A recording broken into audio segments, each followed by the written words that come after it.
हाँ जी, अस्सलाम वालेकुम क्लास। उम्मीद है सब लोग खैरियत से होंगे। तो आज another lecture of passives. Last time आपको याद होगा कि हमने आपको यस देखें, लास्ट टाइम आपको याद होगा हमने जो लेक्चर स्टार्ट किए थे वो पैसिव्स के हवाले से किए थे, यानी एक्टिव टू पैसिव। और सबसे पहले हमने आपको इंट्रोडक्शन दिया था जिसमें हमने आपको सिखाया था कि एक्टिव क्या होता है, पैसिव क्या होता है, एक्टिव कब बनते हैं, पैसिव कब बनते हैं, एक्टिव कब नहीं बनते हैं और पैसिव कब नहीं बनते हैं, ये डिस्कस किया था।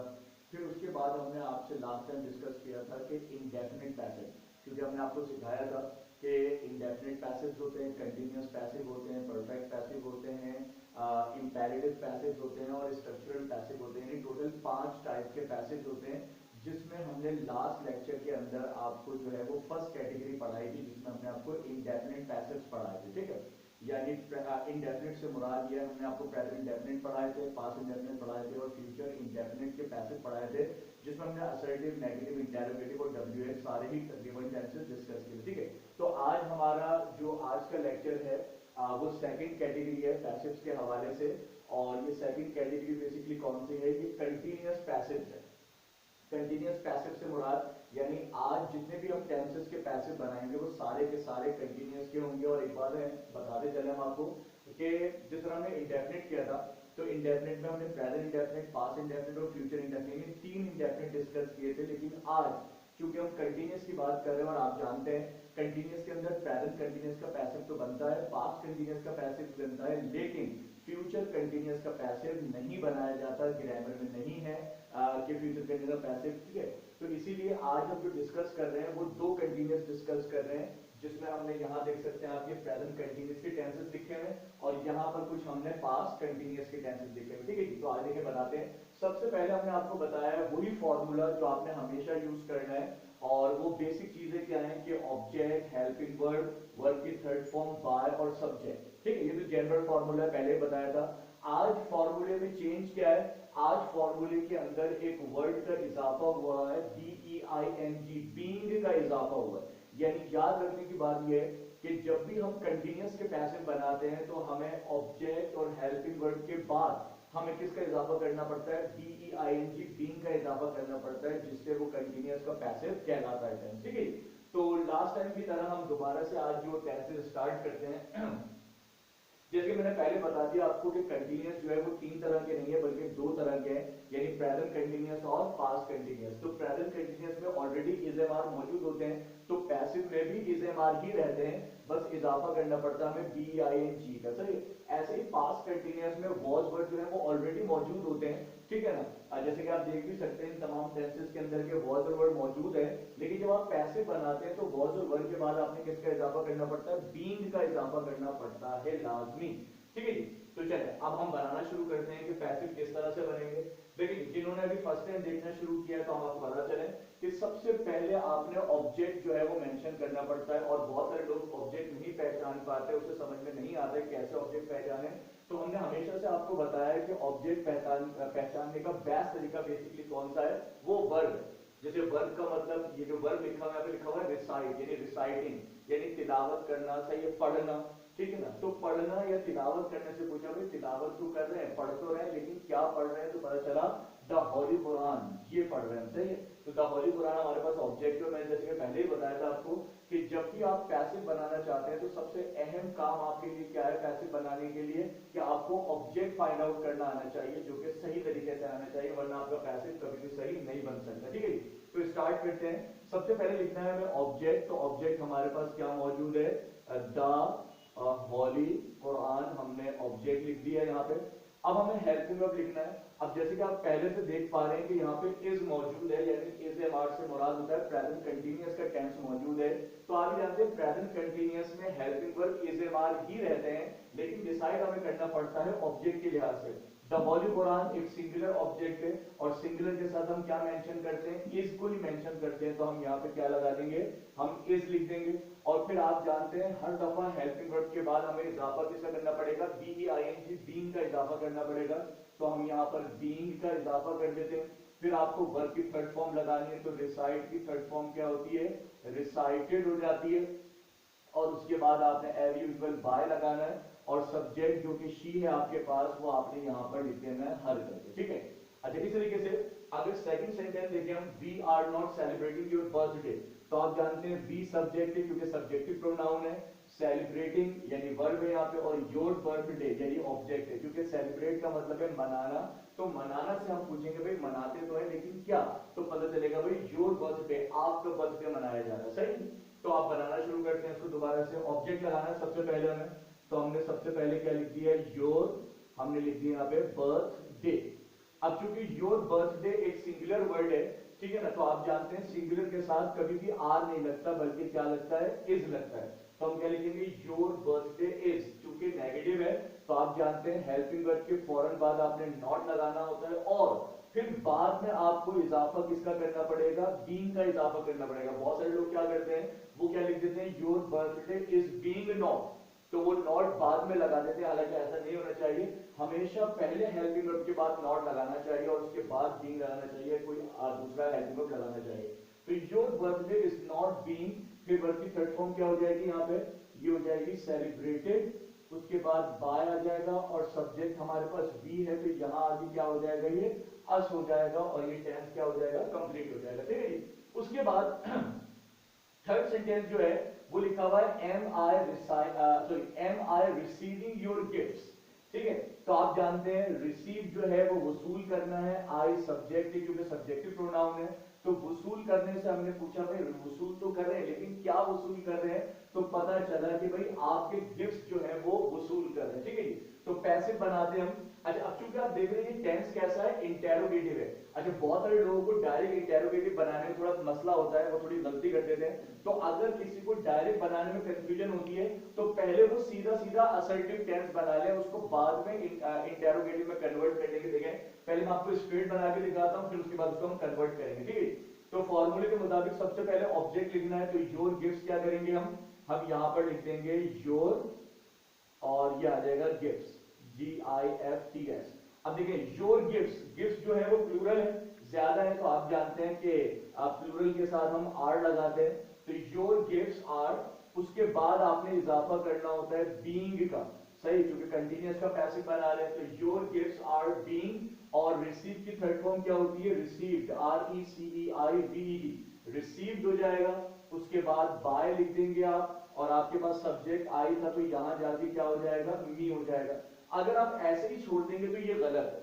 क्यों गलत है, क्योंकि सवाल में आपको इंटेरोगेटिव दिया हुआ है, तो आप पैसिव भी कैसा बनाएंगे, इंटेरोगेटिव। तो इंटेरोगेटिव पैसिव किस तरह बनाया जाता है, हेल्पिंग वर्ब जो आपने यहां लिखा हुआ है इसको हम कहां पे शिफ्ट कर देंगे, हम बाहर शिफ्ट कर देंगे स्टार्टिंग में, तो ये बनेगा आर योर गिफ्ट्स, और यहां से आर को हटा देंगे, तो आर योर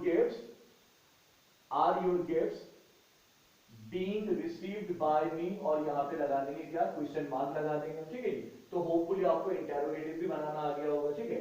अब हम आगे चलते हैं, what are you doing here. हमने आपको बताया हमेशा जब भी आपका कोई सेंटेंस व्हाट से स्टार्ट हो तो आप याद रखिएगा हमेशा व्हाट बेसिकली हम क्या कंसीडर करते हैं, हम ऑब्जेक्ट कंसीडर करते हैं, ठीक है। तो फॉर्मूले के मुताबिक सबसे पहले हमें ऑब्जेक्ट लिखना है, तो हम सबसे पहले ऑब्जेक्ट लिखेंगे, तो हमारा ऑब्जेक्ट क्या है, व्हाट है।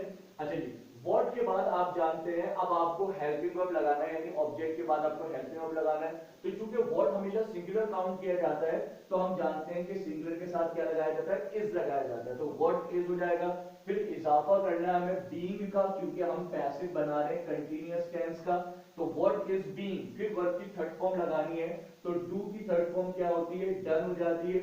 फिर आप बाय लगा दीजिए और सब्जेक्ट आपके पास क्या है, यू है, तो वो क्या रहेगा, वो यू ही रहेगा, और प्लस हेयर जो है वो आखिर में एज इट इज लिख दिया जाएगा, क्वेश्चन मार्क लगा दिया जाएगा। बहुत सारे बच्चे गलती करते हैं, वो हेयर को देयर में कन्वर्ट कर देते हैं। हेयर को देयर में कन्वर्ट किया जाता है नरेशंस में, डायरेक्ट टू इनडायरेक्ट में, ये तो हम क्या बना रहे हैं, सिंपल पैसिव्स बना रहे हैं, ठीक है जी।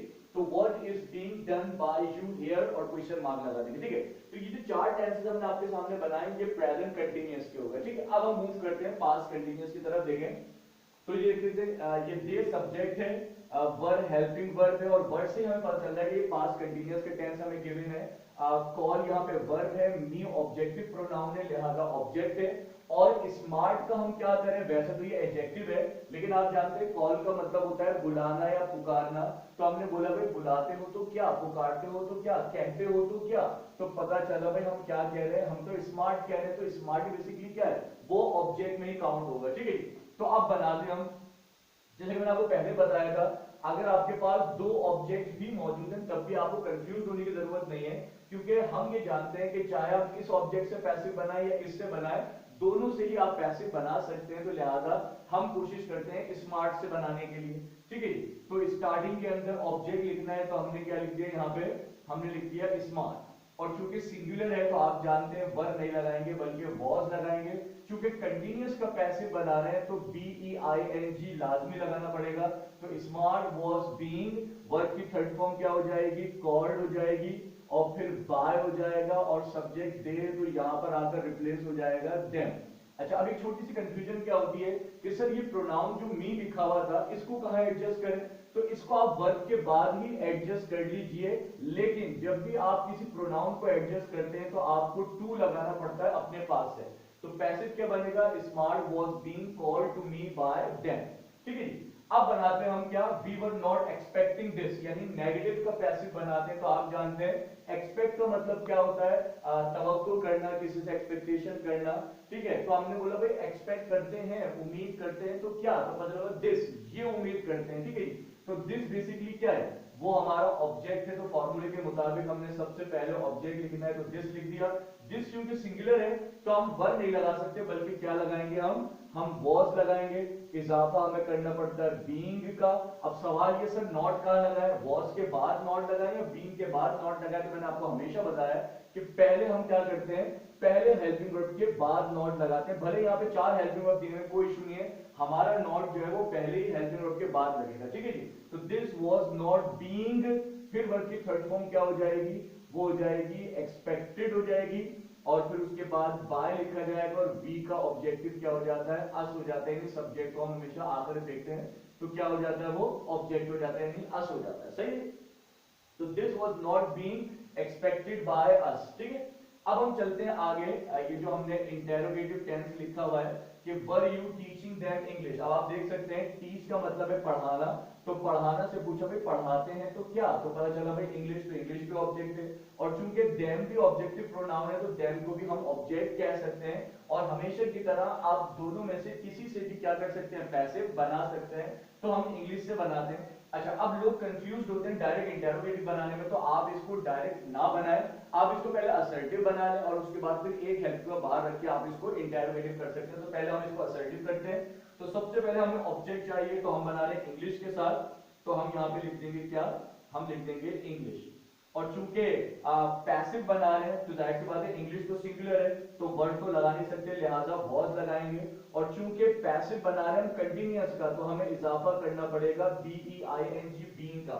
तो इंग्लिश वॉज बीइंग, फिर वर्ब की थर्ड फॉर्म क्या हो जाएगी, टॉट हो जाएगी, सही है। टीच की थर्ड फॉर्म क्या होती है, टॉट हो जाती है, TAUGHT, ठीक है। उसके बाद फिर आप क्या लगा देंगे, आप बाय लगा दीजिए, और यू को आखिर में लाएंगे तो वो क्या रहेगा, यू रहेगा।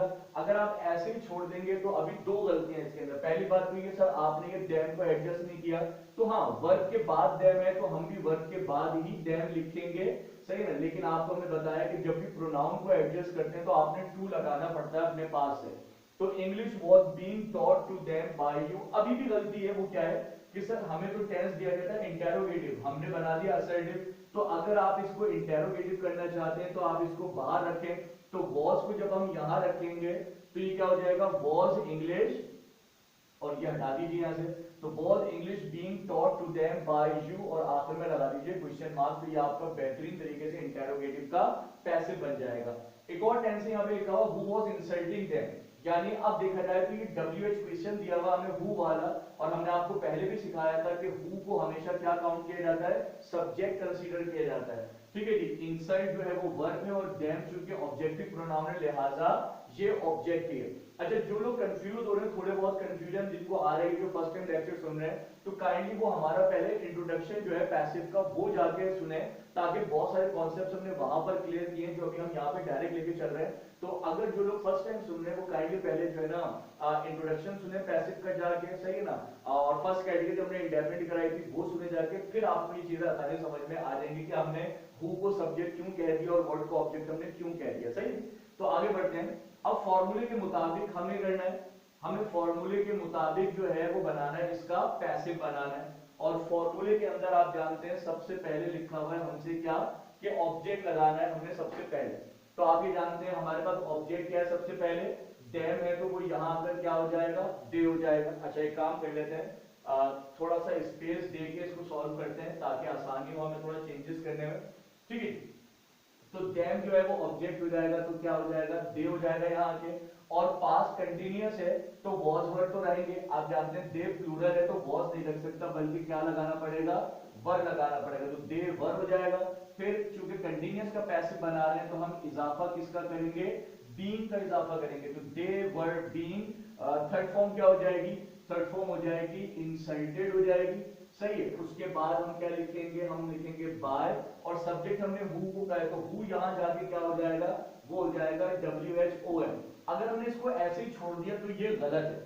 क्यों गलत है, क्योंकि हम ये जानते हैं WH वर्ड कभी भी आखिर में नहीं जाते, उनको हमेशा स्टार्टिंग में लिखा जाता है। तो हम इस पूरे बाय हुम को यहाँ के बजाय कहाँ लिखेंगे, स्टार्टिंग में लिखेंगे WHOM करके। और फिर एक और प्रॉब्लम भी है कि जब भी कोई WH सेंटेंस बना रहे होते हैं तो उसके फौरन बाद हमें क्या लगाना पड़ता है, हेल्पिंग वर्ब लगाना पड़ता है। लिहाजा ये जो वर्ब हमने यहाँ लिखा है इसको यहाँ के बजाय हमने कहाँ शिफ्ट करना पड़ेगा, इस जगह पे शिफ्ट करना पड़ेगा। तो बाय होम वर दे, सही है, बीइंग आप यहां से गायब कर दीजिए, तो by whom were they being insulted, सही ना। और फिर ये बाय होम तो आप ऑलरेडी ले जा चुके हैं, लिहाजा ये भी आपको यहाँ पर शो करने की जरूरत नहीं है क्योंकि आपने स्टार्टिंग में लिख दिया है। तो by whom were they being insulted, और आखिर में आप क्या लगा दीजिए, क्वेश्चन मार्क लगा दीजिए, तो आपका ये कंटिन्यूअस पास्ट कंटिन्यूअस का पैसिव जो है वो कंप्लीट हो जाएगा। सही है। अच्छा, अब एक आखिरी सेंटेंस रह गया यहाँ पे कि how was he calculating amount. अब आप देख सकते हैं ना ये हु है ना ये व्हाट है। अगर व्हाट होता तो हम इसको ऑब्जेक्ट कह लेते, अगर हु होता तो इसको हम सब्जेक्ट कह लेते, लेकिन ये हाउ है। तो हाउ जो है बेसिकली वो सिंबल क्या होता है, वो एक WH वर्ड ही होता है, इसके अलावा कोई और हैसियत नहीं है। वॉज हेल्पिंग वर्ब है, सही है, ही सब्जेक्ट है, कैलकुलेट वर्ब है, और कैलकुलेट से पूछा भाई कैलकुलेट करते हैं तो क्या, तो पता चला कि अमाउंट कैलकुलेट कर रहे हैं। सही ना, तो बनाना शुरू करते हैं हम। और जब भी आप कभी WH का पैसिव बनाया करें या इंटेरोगेटिव को बनाया करें तो थोड़ा सा स्पेस छोड़कर बनाया करें, ताकि आपको थोड़ा अगर इंटरचेंज करना हो तो आप कर सकें आसानी। ठीक है, तो मैं भी यहाँ पे तकरीबन 2 अल्फाजों का स्पेस छोड़ने के बाद मैं यहाँ पे अपना ऑब्जेक्ट लिखूंगा। मेरा ऑब्जेक्ट क्या है, वो है अमाउंट। और आप जानते हैं अमाउंट क्योंकि सिंगुलर है तो हम इजाफा करेंगे वॉज का, यानी हेल्प को कौन सा लगाएंगे, हम वॉज लगाएंगे। और फिर क्योंकि कंटीन्यूअस का पैसिव है तो बीइंग का इजाफा करेंगे, तो अमाउंट वॉज बीइंग हो जाएगा। सही है, उसके बाद वर्ब की थर्ड फॉर्म क्या हो जाएगी, वो हो जाएगी कैलकुलेटेड हो जाएगी। उसके बाद फिर बाय आ जाएगा, और सब्जेक्ट हमारे पास ही है तो यहाँ पे आके क्या हो जाएगा, हिम हो जाएगा। सही है, ठीक है। तो अब क्या सीन है कि amount was being calculated by him. अब यहां तक तो बात सही है, लेकिन ये जुमला सही नहीं है। क्यों नहीं सर, आपने WH वर्ड तो मेंशन किया ही नहीं। हाँ, तो देखिए हाउ जो है, यानी WH वर्ड जो है वो हमेशा शुरू में होता है, तो हमने शुरू में ही लिखना है, तो हाउ हमने एज इट इज लिख दिया। और प्लस हमने आपको बताया हमेशा WH के फौरन बाद क्या लिखना होता है आपको, हेल्पिंग वर्ड। तो ये जो आपने वॉज यहाँ लिखा हुआ है ये आपने यहाँ पे लिखना चाहिए। तो हाउ वॉज अमाउंट, और ये वॉज तो यहां से गायब हो जाएगा, तो how was amount being calculated by him, और आखिर में आप क्या लगा देंगे, क्वेश्चन मार्क। तो ये हमारे कंटीन्यूअस का पैसिव बन जाएगा। ठीक है, तो होपफुली आपको प्रेजेंट कंटीन्यूअस और पास्ट कंटीन्यूअस का पैसिव समझ में आया होगा, और फ्यूचर कंटीन्यूअस का पैसिव होता नहीं, हमने आपको बता दिया। तो होपफुली आपको ये तमाम चीजें क्लियर हो गई होंगी। तो कंटीन्यूअस के बाद अब हमारा जो नेक्स्ट लेक्चर होगा वो होगा परफेक्ट पैसिव्स का। ठीक है जी, तो देखिए इसको, समझिए इसको, सही है ना, और बस फायदा हासिल कीजिए इससे। ठीक है जी, अगली क्लास में फिर मिलते हैं। अल्लाह हाफिज़।